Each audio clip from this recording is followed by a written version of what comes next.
Hello students, मैं Rakesh Dhasmana maths point में आपका स्वागत करता हूँ। Let us start.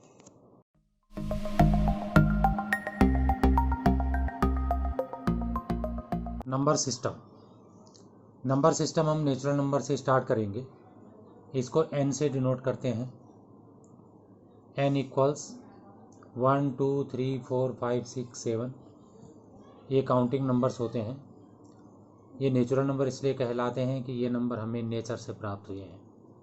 आपने देखा होगा कि अगर पक्षी के घोंसले में 4 अंडे हैं और एक अंडा कहीं गलती से गिर जाता है तो वो डिस्टर्ब हो जाती है। इसका मतलब उसको भी इसके बारे में कुछ पता है। या बच्चे के सामने अगर आप 2 प्लेट ले जाओ, एक प्लेट में 2 लड्डू रखो और एक में 1 लड्डू रखो, तो वो 2 पे झपटता है, जबकि उसने अभी स्कूल जाना शुरू नहीं करा। तो इसका मतलब नेचर में ये संख्याएं व्याप्त है। That is why these numbers are called natural numbers. अगला है होल नंबर। होल नंबर की ज़रूरत तब पड़ी कि जब जो है, जैसे किसी ने किसी को 5 रुपये दिए और 5 वापस ले ली, तो वहाँ पे हिसाब में समझ में नहीं आया कि कितना रह गया। तो उसको समझने के लिए जैसे 3 - 3 क्या होगा, तो जीरो को इंक्लूड कर दिया गया। वैसे भी इंडिया ने जीरो ढूंढा है, तो जीरो को अगर नेचुरल नंबर में मिला दिया जाए तो this set is called set of whole numbers.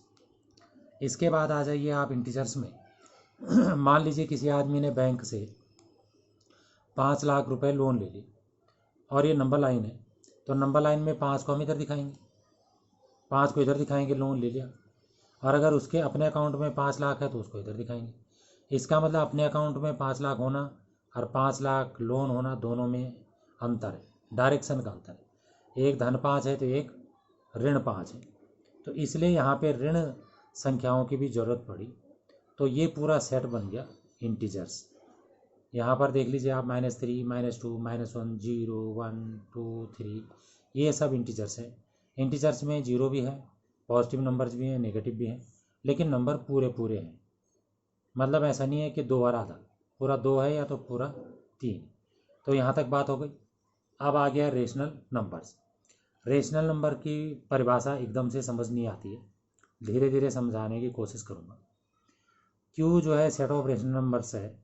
अगर इसका कोई एलिमेंट x है और x अगर p/q के फॉर्म का है, जहाँ पे p और q जो है इंटीजर्स हैं, q 0 नहीं है, p एंड q आर को प्राइम्स। तो देखो इतनी सारी बातें एक साथ आ गई, तो मैं एक एक करके बात करता हूँ। x जो है वो p/q की फॉर्म का होना चाहिए, तो p और q दोनों जो है इंटीजर्स होने चाहिए। तो जैसे सबसे पहले 2 पे बात कीजिए, तो 2 को हम 2/1 लिख सकते हैं। अब ये 2 और 1 दोनों इंटीजर्स हैं। ऊपर हमने इंटीजर का सेट, यहाँ पे 2 है, यहाँ पर 1 है, तो पहली बात फिट बैठ गई, पी और क्यू आर इंटीजर्स। यहाँ तक हो गया। नीचे ही 1 है जो कि 0 नहीं है, यहाँ तक बात ठीक हो गई। पी और क्यू जो है को प्राइम होने चाहिए। अगर ये को प्राइम नहीं भी है तब भी रेशनल नंबर तो होगा, लेकिन ये स्टैंडर्ड फॉर्म के लिए, स्टैंडर्ड फॉर्म में लाने के लिए पहले इसे 2 से डिवाइड करना पड़ेगा। तो ये जो है, ये दोनों में केवल फॉर्म का अंतर है, दोनों ही रेशनल नंबर है। अब आप यहाँ पर देखिए, जैसे दोनों का एचसीएफ जो है 1 आना चाहिए, तो यहाँ पे 2 और 1 का एचसीएफ 1 है। अब 0 0 की बात करो, 0 क्या रेशनल नंबर है, तो 0 का हम 0/1 लिख सकते हैं। नीचे 1 जो है वो 0 नहीं है, तो बात फिट हो गई। ऊपर 0 आ सकता है, कोई बात नहीं। तो इसका मतलब 0 भी जो है वो रेशनल नंबर है। तो अब यहाँ पर ये प्रश्न उठता है कि जब 2 भी रेशनल नंबर है और 0 भी रेशनल नंबर है, तो वो तो यहाँ इंटीजर्स में भी थे, तो फिर इसको इतना करने की क्या ज़रूरत है, इसको नया सेट बनाने की क्या ज़रूरत है। तो उसके लिए हम 2/3 को समझते हैं। जब हम किसी चीज़ के हिस्से करते हैं, 2/3 आप समझते हैं, फ्रैक्शन में आपने पढ़ रखा, नहीं तो वीडियो देख लीजिए। तो 2/3 पे आप गौर करिए, तो ये p/q के फॉर्म का है, तो p यहाँ पे 2 और q जो है 3 है, 2 और 3 इंटीजर है, आपको दिख रहा होगा। अब 3 जो है 0 भी नहीं है, यहाँ तक बात फिट हो गई। p और q को प्राइम है, 2 और 3 का एचसीएफ निकालोगे तो 1 आएगा, मतलब ये ऊपर नीचे काट नहीं रहा, तो स्टैंडर्ड फॉर्म में भी है। तो आपने देखा कि 2/3 जो है वो एक रेशनल नंबर है, जबकि ये 2/3 इंटीजर्स में नहीं आता है।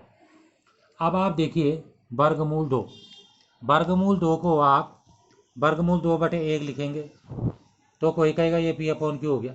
पी अपॉन क्यू तो ये हो गया, पर पी और क्यू इंटीजर्स होने चाहिए, और ये जो p है √2 वो इंटीजर नहीं है। इंटीजर के सेट में आपने देखा था पिछले पेज में कि √2 उसके अंदर नहीं था, तो इसलिए ये रेशनल नंबर नहीं है। ऐसे नहीं कि सीधे p अपॉन क्यू देकर बोल दिया रेशनल। तो ये मैंने लिखा है √2 is not a integer, √2 does not belong to i। तो इसका मतलब जो √2 है वो रेशनल नंबर नहीं है। तो जो नंबर रेशनल नहीं होते हैं उनको हम इरेशनल कहते हैं। लेकिन यहाँ पे इंटरेस्टिंग बात ये है कि अगर √2 को आपने नंबर लाइन में दिखाना है तो यहाँ पर आप इसे 1 ले लेंगे, और यहाँ पर जो है 1 ले लेंगे 90 की डायरेक्शन में, और इसको ज्वाइन कर लेंगे। तो आपको पता है पाइथागोरस थ्योरम से ये √2 आएगा। इसमें आप कंपासेस रख लेंगे और उसको ऐसे घुमा लेंगे, तो ये यहाँ पर जहाँ पर कट करेगा वहाँ पर जो है √2 आ गया। इसका मतलब √2 भले रेशनल नहीं है लेकिन नंबर लाइन में उसे डिनोट कर सकते हैं। इसका मतलब सचमुच में ये कुछ ना कुछ तो है, तो therefore it is a real number. तो रियल नंबर का मतलब या तो वो रेशनल हो या वो इरेशनल। तो इसका मतलब रियल नंबर के सेट में रेशनल और इरेशनल दोनों आते हैं। अगर आपसे कोई कहे शॉर्टकट में कि what is a real number, तो आप शॉर्टकट में जवाब दे सकते हैं कि x अगर कोई रियल नंबर है तो उसका स्क्वायर नेगेटिव नहीं होगा, या तो 0 होगा या 0 से बड़ा होगा। ऐसा मैं इसलिए कह रहा हूँ कि आगे आप देखिए आई स्क्वायर जो है -1 लिखा है, इसका स्क्वायर नेगेटिव है।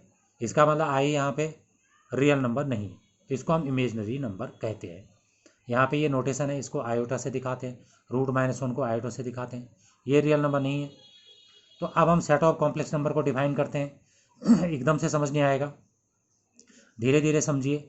x अगर कोई कॉम्प्लेक्स नंबर है तो x को आप a+i भी लिख सकते हैं, जहाँ पर a और b रियल नंबर है जो ऊपर डिस्कस हो चुका है, और i जो है √-1 है। तो अब आप देखिए ये कॉम्प्लेक्स नंबर क्या होता है। जैसे 7 है, 7 को 7 + 0i लिख सकते हैं, 7 भी कॉम्प्लेक्स नंबर है। 2/3 है, 2/3 + 0i लिख सकते हैं, ये भी रेशनल नंबर है, ये भी कॉम्प्लेक्स नंबर है। 0 को हम 0 + 0i लिखते हैं, ये भी कॉम्प्लेक्स नंबर है। तो फिर आप सोच रहे होंगे कि ये सब तो रियल नंबर में भी थे, तो फिर इसमें नई कौन सी बात आ गई। तो इसमें नई बात ये आ गई कि अगर 2 + 7i है तो ये जहाँ तक रियल नंबर हमने डिस्कस करा था वहाँ तक ये नहीं आ सकता, तो इसलिए ये जो है कॉम्प्लेक्स नंबर है। लेकिन मज़े की बात ये है कि कॉम्प्लेक्स नंबर का सेट इतना बड़ा है कि इसमें वो सब भी आ गए जो रियल नंबर थे। रियल नंबर का सेट इतना बड़ा है कि वो सब आ गए जो रेशनल और इरेशनल थे।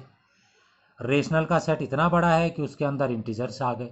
इंटीजर का सेट इतना बड़ा है कि उसके अंदर होल नंबर आ गए, और होल नंबर के अंदर नेचुरल नंबर्स आ गए। अब आप यहाँ पर देखिए a+i भी एक कॉम्प्लेक्स नंबर है।